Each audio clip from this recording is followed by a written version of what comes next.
Dobrodošli na kanal Enciklopedija Katanika. Ispred sebe imam ovaj katanac osnovne sigurnosti španskog proizvođača. Model se zove Nica i reč je o najosnovnijem katancu, odnosno katancu najosnovnije sigurnosti. 50 mm širine, ojačana alka, svi su pinovi standardni i naravno ne postoji rukavac, dakle, u samom telu koji sprečava bypass metodu, tako da bi teoretski neka tanko prčence lima moglo ovde da se uvuče i onda češljanjem pinova da se prosto na liniji razdvajanja mnogo lakše razdvoje pinovi i tako katanac savlada. Međutim, pošto je to dosta komplikovano, obzirom da trenutno nemam tako tanku limenu foliju, odnosno parče lima, ja ću probati taj katanac, dakle, da otvorim tradicionalnim metodama lockpickinga. Obrtni ključ je stavljen i krećemo, dakle, sa otvaranjem ovog katanca, odnosno savladavanjem.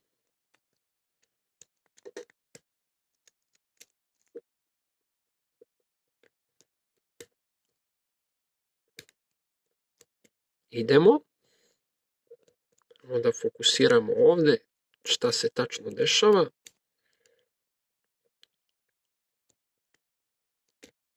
Ovaj katanac bi trebao da bude savladan relativno lako, ali zbog debljine mog alata to ne ide baš tako jednostavno. Jer ovo je ipak ovaj set alata koji sam davno još napravio.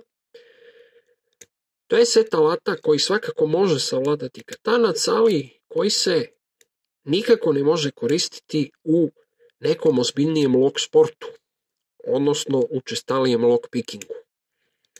To je alat, kao što sam više puta pomenuo, kada kupim katanac bez ključa, koji se može rastaviti, moram prvo da ga, dakle, savladam, da bi dobio pristup zavrtnju koji drži mehanizam u telu.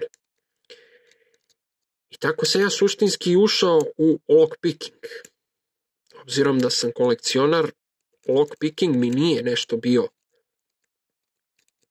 toliko potreban, pre svega zato što se pomoću lockpickinga i rada ovog alata dosta troši i ključonica i samo jezgro, odnosno burence, a svi kolekcionari vole da im primerci budu u što boljem stanju, tako da se ja nešto lockpickingom nisam previše bavio, sem kada je ono baš potrebno, kako bih mogao da rasklopim katanac i da ga prilagodim novom ključu, odnosno stavim nove pinove da bi mogao da ima svoj ključ. Međutim, od kako snimam za YouTube, pošto vidim da ljudi vole lockpicking, nekako sam shvatio da mi treba bolji alat i da bez boljeg alata to neće biti to. Jednostavno će za ovako katance osnovne sigurnosti biti potrebno mnogo vremena da se oni savladaju. A pravo da vam kažem, lock sport je jedna jako zanimljiva priča. To nije sport kao fudbal ili košarka, ali jeste jedno nadmudrivanje između proizvođača i inženjera u tim fabrikama i talentovanih ljudi koji se savladavanjem tih sigurnosnih sistema pomoću lockpickinga trude, odnosno utiču na te inženjere da poboljšaju svoje proizvode.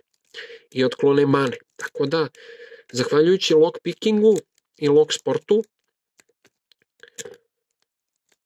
katanci su sve bolji i bolji, sve sigurniji i sigurniji. Naravno, ne pričamo o Kinezima, već pričamo o ozbiljnim fabrikama koje se time bave i koje ulažu ogroman novac u razvojni sistem, odnosno razvojni program. Evo, dok ja ovde pričam, ovaj katanac ozbiljan otpor pruža, a praktično nema ni jedan sigurnosni pin.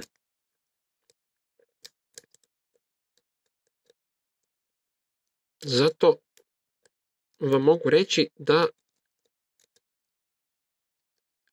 nijedan lopov nikada neće na ovaj način otvarati katance. Znači, možda Pink Pantheri, možda neki baš profesionalci, ali obični narkomani, secikese, dakle, oni lopovi kakvi najčešće tipuju stanove i kuće i tuđu imovinu generalno, neće se oni ovim baviti, jer to uopšte nije lako. I opet vam ponavljam, obzirom da ovde narod ima formalno sagledavanje, odnosno da je rob forme i to onako okoreli rob forme, lockpicking nema veze sa lopovlukom, niti sa bilo kakvim obijanjem, već težnja entuzijasta da naprave pritisak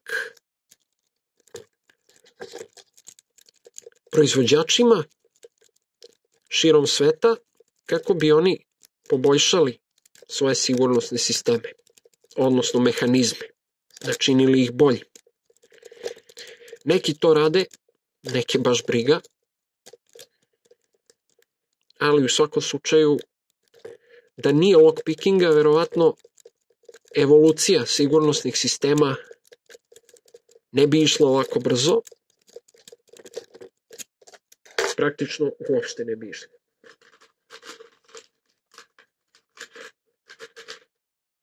Sad već postaje ozbiljna frustracija, mogu da vam kažem, jer naravno, kada je tu frustracija, uvek ima rešenja.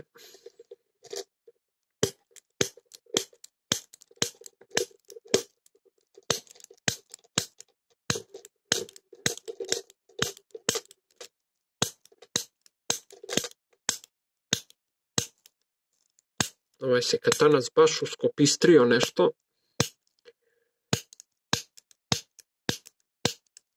Ne da se uopšte.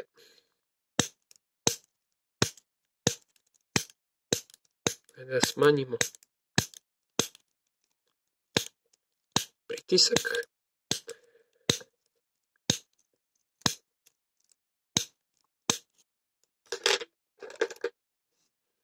Dakle, idemo sad kombinaciju.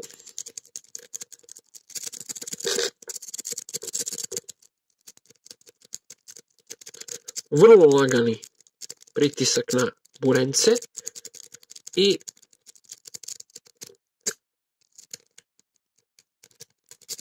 onako totalno random skakutanje po ključaonici. Toga je u Engleskoj, evo ga. Boga mi 9 minuta uopšte nije za pohvalu, ali savladan je.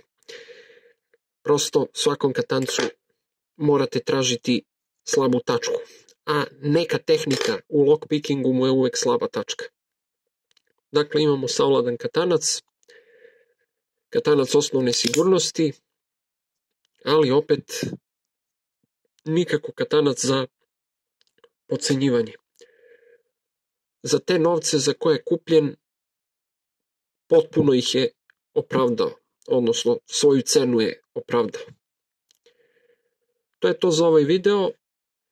Hvala vam na pažnji, zapratite kanal, pa se vidimo u narednom videu. Prijatno!